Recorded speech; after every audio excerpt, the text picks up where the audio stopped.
In this video, I'll show you how to remove an email notification sound and desktop alert. Click File. Click Options. In the Mail tab,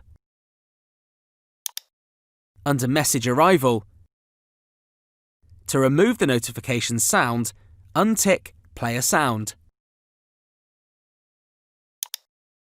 To remove the desktop notification, untick Display a desktop alert. Click OK.